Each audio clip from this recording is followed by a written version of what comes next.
राजनाथ सिंह औली पहुंचे। राजनाथ सिंह ने औली में जवानों के साथ मुलाकात की। रक्षा मंत्री ने शस्त्र पूजा की। राजनाथ सिंह ने snow remover, America spider, Australia 3.5 crore drill robot, Sweden rock drill machine, 1 crore 25 lakh के अत्याधुनिक हथियारों और मशीनों की पूजा की।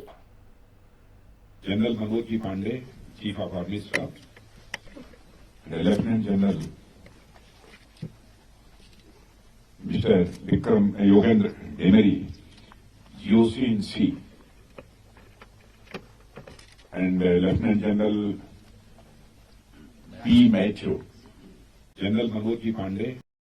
जनसंख्या को लेकर आरएसएस प्रमुख मोहन भागवत ने बयान दिया है। उन्होंने कहा कि जनसंख्या में प्रमाण का संतुलन जरूरी है, इसलिए ऐसा समग्र विचार करना चाहिए। और ये भी हम देखते हैं कि जनसंख्या में प्रमाण का भी संतुलन चाहिए। हम भुगते हैं। जनसंख्या का असंतुलन हुआ तो 50 साल पहले उसके गंभीर परिणामों को हमने भुगता। और केवल हमारा ऐसा हुआ ऐसा नहीं, आज की तारीख में पूर्व तिमोर नाम का एक नया देश बना, दक्षिण सूडान नाम का नया देश बना, कोसोवो बना। जनसंख्या में पंथ संप्रदाय के प्रमाण में अंतर आने से नए देश बन गए, देश टूट गए।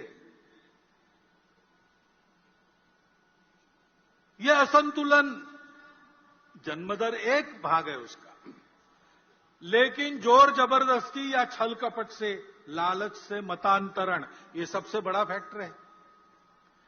और जहां सीमा पार से घुसपैठ होती है, वहां घुसपैठ से भी ये होता है। उस संतुलन का भी ध्यान रखना देश हित की दृष्टि से अनिवार्य बात है। और इसलिए जनसंख्या की एक समग्र नीति बने, वो सब पर समान रूप से लागू हो। एक बार बनने के बाद किसी को छूट न मिले और समाज इसको स्वीकार कर ले, इसलिए उसके लिए मन बनाकर उसको लाया जाए, इसकी आवश्यकता है। क्योंकि फिर से समाज में अगर उसको नहीं माना तो नीति क्या करेगी? समाज स्वीकार करता है, अगर लाभ देने वाली बात है, स्वार्थ की बात है, समाज सहर्ष स्वीकार करता है, उसको लिए समझाना नहीं पड़ता। लाभ दिखता है या 3 साल के बाद, 5 साल के बाद, 10 साल के बाद बच्चों को मिलने वाला है, ये अगर पक्का है, समाज उसको स्वीकार करता है। लेकिन जहां देश के लिए छोड़ना पड़ता है, हमको नहीं मिलेगा किसी और को मिलेगा, जलना बंद करके देना पड़ता है, वहां समाज में सहयोग दिखता है कि प्रतिरोध दिखता है? सवाल बात है। जो ऐसा त्याग करना पड़ता है, जो ऐसी तपस्या करनी पड़ती है, उसको भी समाज स्वीकार करे। इसलिए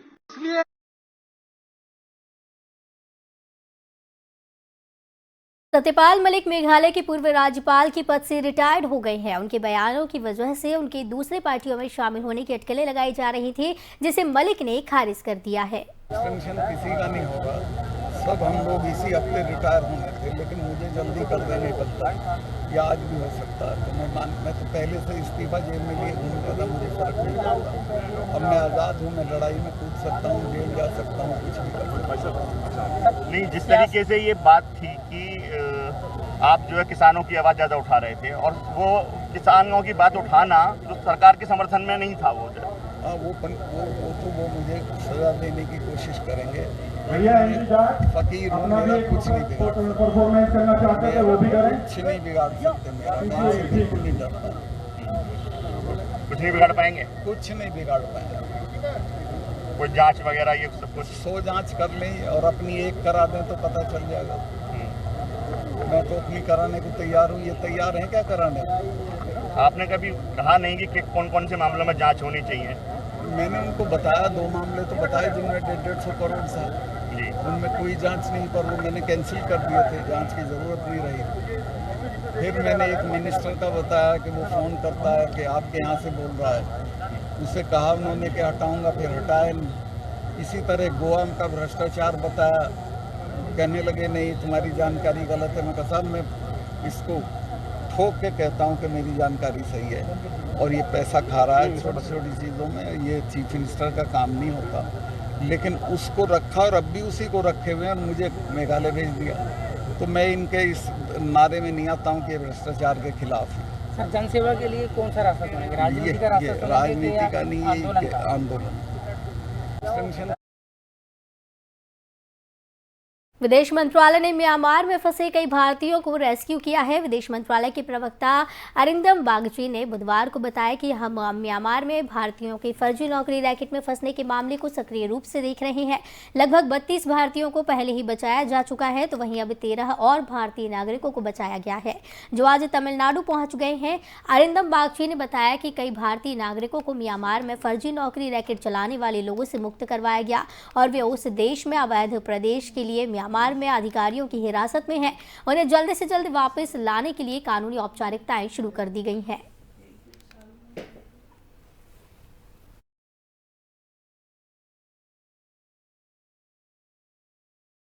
पड़ी के बीरोखाल क्षेत्र में सड़क हादसा हो गया। बारातियों से भरी बस 500 मीटर गहरी खाई में जा गिरी। बताया जा रहा है कि करीब 48 लोग बस में सवार थे।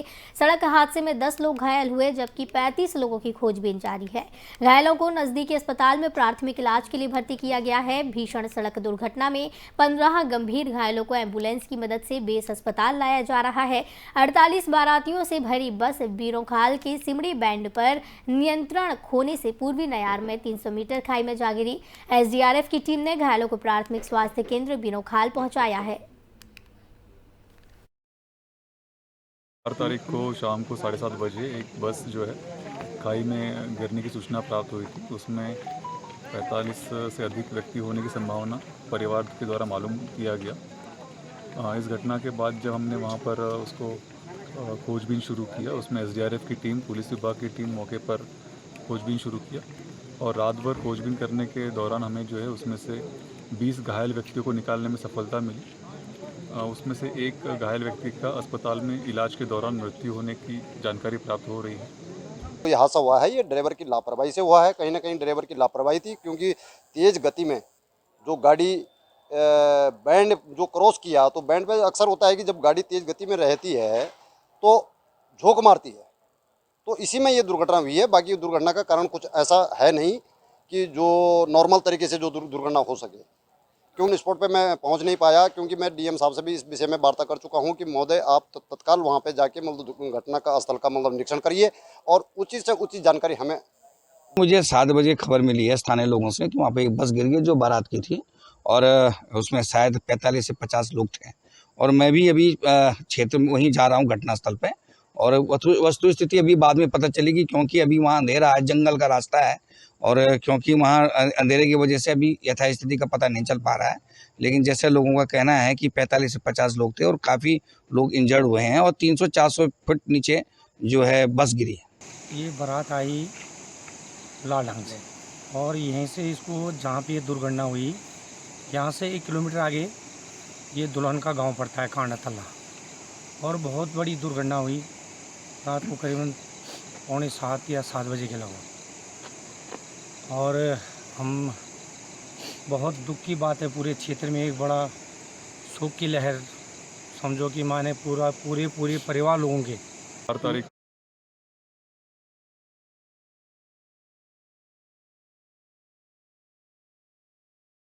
उद्धव ठाकरे गुट और एकनाथ शिंदे गुट की अलग अलग दशहरा रैली हो रही है। उद्धव ठाकरे शिवाजी पार्क में रैली संबोधित करेंगे तो एकनाथ शिंदे बीकेसी मैदान में। दोनों रैलियों में भाषण 7 बजे के बाद होगा। मैदान में भीड़ जुटाने के लिए दोनों ही गुटों ने बड़े पैमाने पर राज्य भर से कार्यकर्ताओं को मुंबई बुलाया है। दोनों गुटों में टकराव ना हो, इसके लिए मुंबई पुलिस ने भी कमर कसी है। शिवसेना में हुई बगावत के बाद दशहरे के मौके पर पहली बार पार्टी के दोनों गुटों का शक्ति प्रदर्शन होगा। शिवसेना की पारंपरिक दशहरा रैली को जहां शिवाजी पार्क में उद्धव ठाकरे संबोधित कर रहे हैं, तो वहीं बांद्रा कुर्ला कॉम्प्लेक्स में सीएम एकनाथ शिंदे।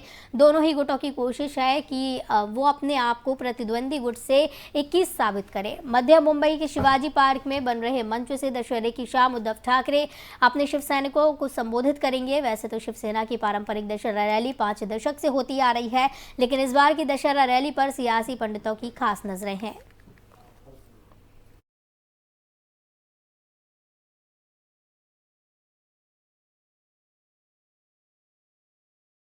तो इस बुलेटिन में फिलहाल इतना ही। मुझे दीजिए इजाजत। नमस्कार।